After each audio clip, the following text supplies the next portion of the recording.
Hello everybody. This video will be me going over how to play 3 easy to learn generals which are available on the PC network test for Gundam Battle Operation 2. We will be today looking at the 300 cost Gym 2, the 400 cost RX-78 Gundam, and the 550 cost Gundam GP01.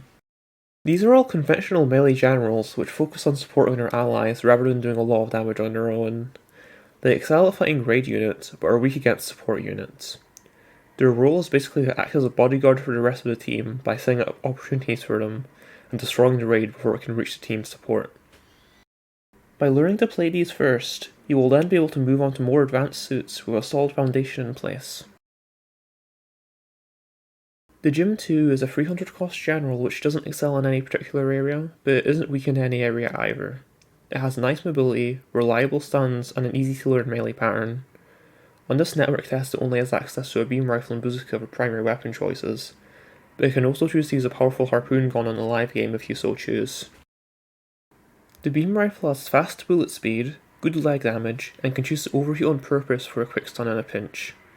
The bazooka is easier to use with consistent cooldown and splash radius, so deciding on which one to use is largely preference. Regardless of primary choice, the game plan will be the same. You stun them and then attack them with your beam saber. This beam saber has OK damage and a commonly shared moveset commonly referred to as a Federation Saber moveset. This has wide-reaching swings which are easy to learn, and they can even hit multiple enemies at once depending on the situation. It only has one sub-weapon, which is a head Vulcan gun. This cannot stagger the enemy on its own and has low damage, but it is an effective tool to finish off low HP enemies when you don't want to waste a stun on them. If you're using the bazooka primary weapon, you can combo this into 10 Vulcan shots to stop a boosting raid unit. It also carries a shield. Shields in this game can't be directly held in front of you or anything, but they passively block damage when an enemy attacks them. This increases your survivability, but you also get an increase to walking and turning speed if it gets destroyed. Gym 2 will introduce you to 3 important skills for general type units in this game. Emergency Evasion System lets you double tap the boost button in order to perform a dodge roll.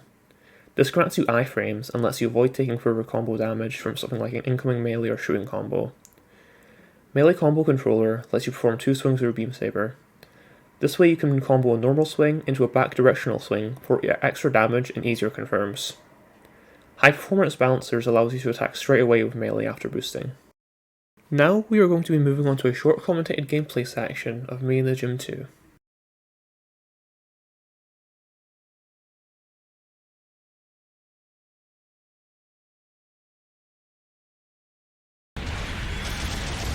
Your preferred target as a general is enemy raids. You deal 30% more damage when attacking them, so you can quickly get them off the field with a full melee combo. The Gym 2 in particular is pretty good at breaking their legs. If you shoot them with your beam rifle before and after knocking them down, you can easily destroy legs in one combo. Leg breaks are really important to go for. An enemy with broken legs is much less of a threat to your allies.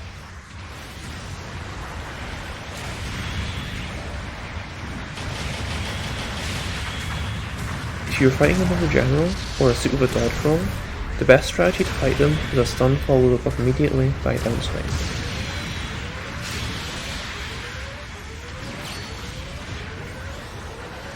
Your Vulcans are not always useful, but they can be quite useful against enemies who already have weak legs.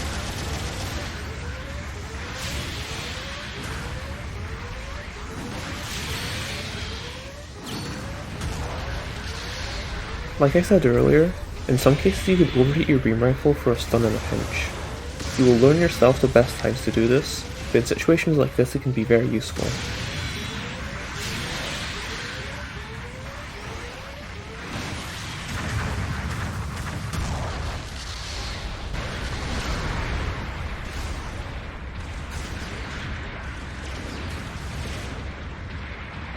The wide-reaching melee swings of the Gym 2 can sometimes be used to hit more than one enemy at a time. You should keep in mind though, this can work against you if any allies are around, so be careful to avoid friendly fire.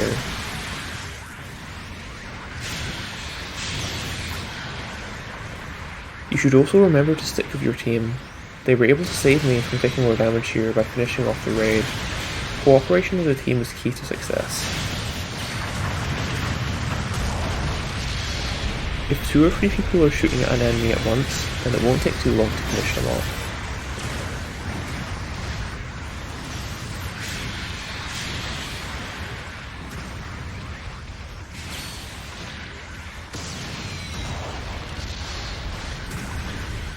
I should also add that you shouldn't feel forced to always do a follow-up combo after downswinging an enemy. In many cases it is a better idea to just knock them down and then move on to help allies.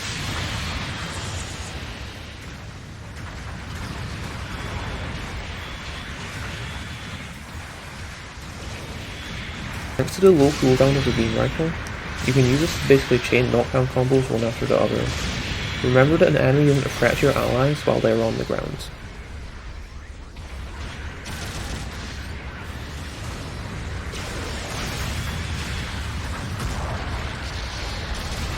If you see a low HP enemy running around, don't hesitate to pull out your Vulcans. It is easy to deal with weak enemies this way.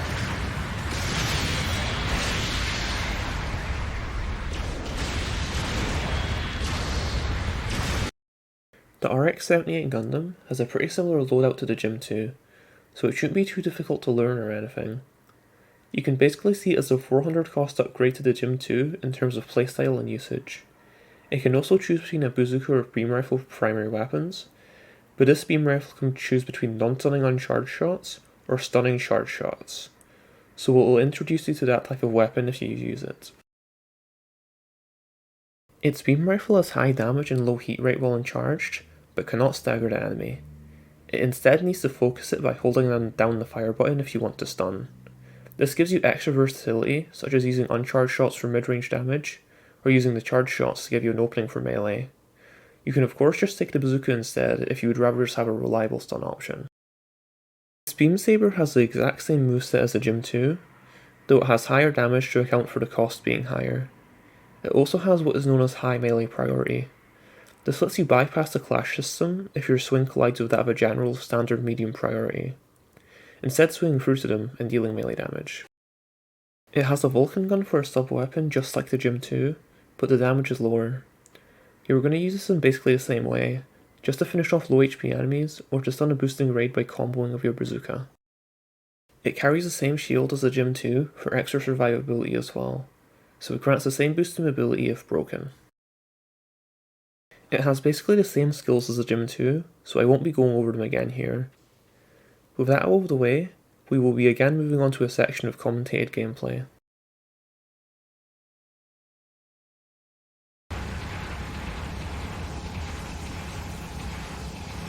The Gundam can do a similar beam rifle combo as the Gym 2 can.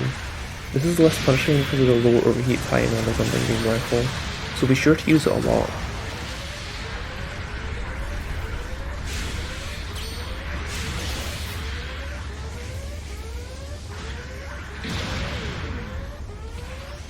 This beam rifle has low cooldown and fast focus time, so even if you miss a shot, it won't be too punishing to just fire again.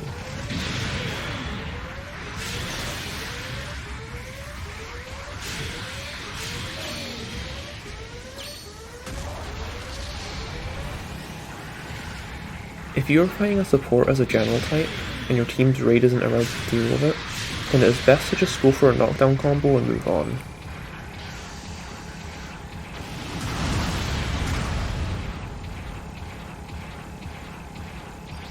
The beam rifle has good lag damage on both uncharged and charged shots. In some cases it can be worth it to just fire off uncharged shots against your raid's legs to try and break them.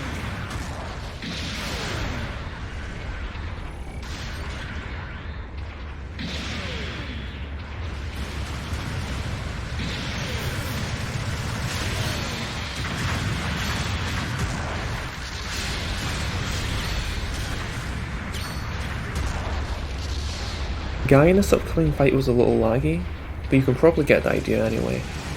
Targeting the legs is always a good habit, even if you can't break them in a single combo. Even if they aren't fully broken, it can still be enough to cause them to trip over after boosting.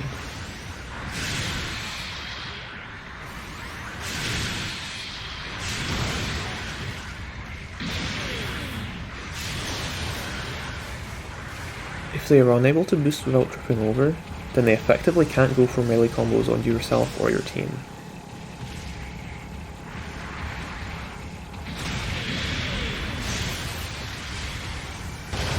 Raids with low beam defense such as a Black Rider are especially vulnerable to these types of combos. Beating a beam rifle shot twice in one combo is enough to bring them to nearly no HP.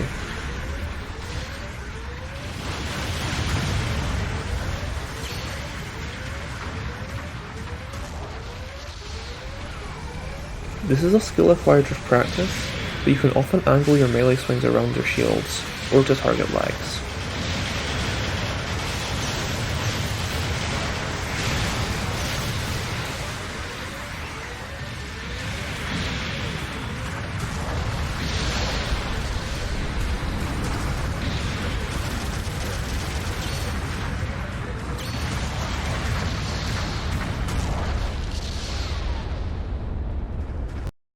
The Gundam GP01 is a bit different compared to the Gym 2 on RX-78, but is still really easy to use.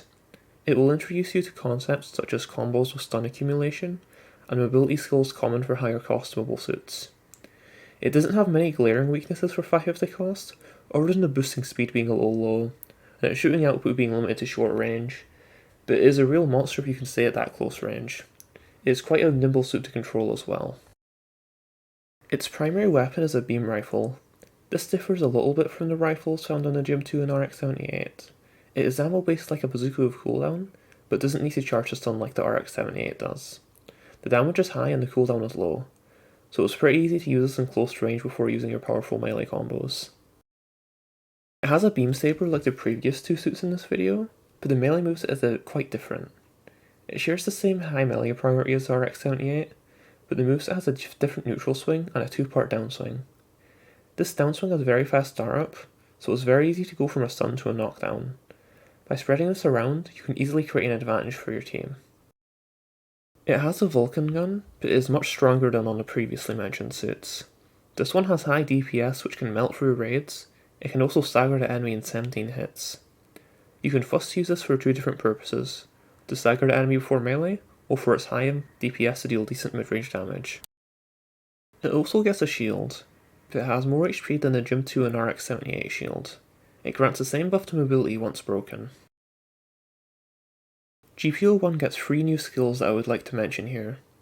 Forced Trajectories allows you to boost again after coming to a stop from a previous boost, or you can use this to avoid shots or to dodge behind cover in a tricky situation.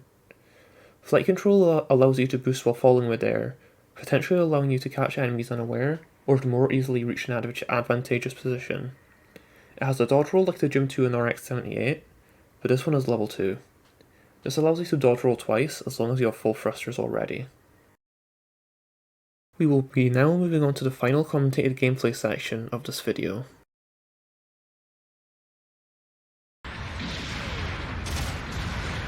Confirming knockdowns with the GP01 is easy. The downswing is one of the fastest in the entire game, so in most situations it is trivial to get them on the ground.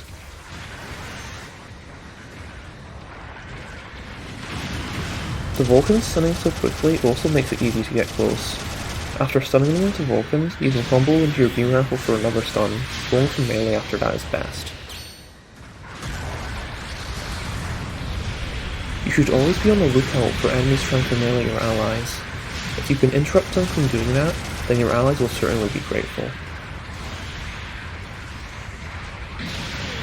If an enemy uses your dodge roll to avoid your attack, then don't back off. They will have no trust left to counter you if you go for the melee there and then, even without any prior setup.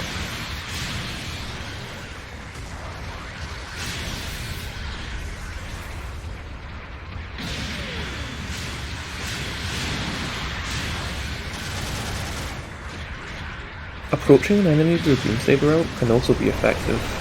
If you feign like you will swing at them, then they might tackle early by mistake. This gives you an opening to then melee them for real this time.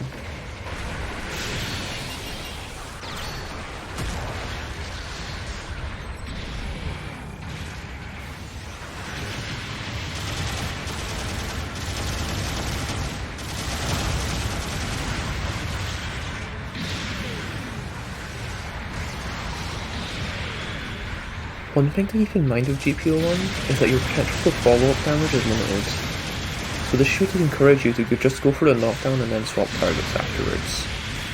In tight spaces like this, you can easily be friendly fired by allies, so try and be aware enough to keep your distance as needed.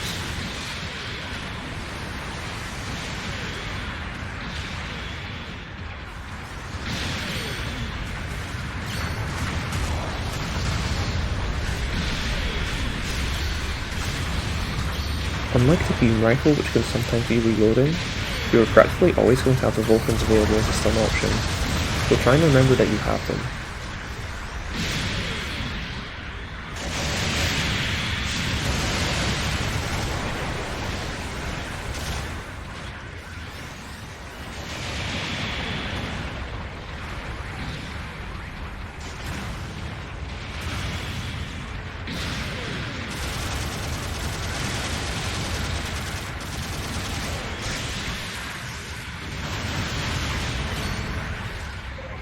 Again with the interrupting enemies going after allies. By working as a team like this in a 2v2 situation, you can steadily gain the advantage over time.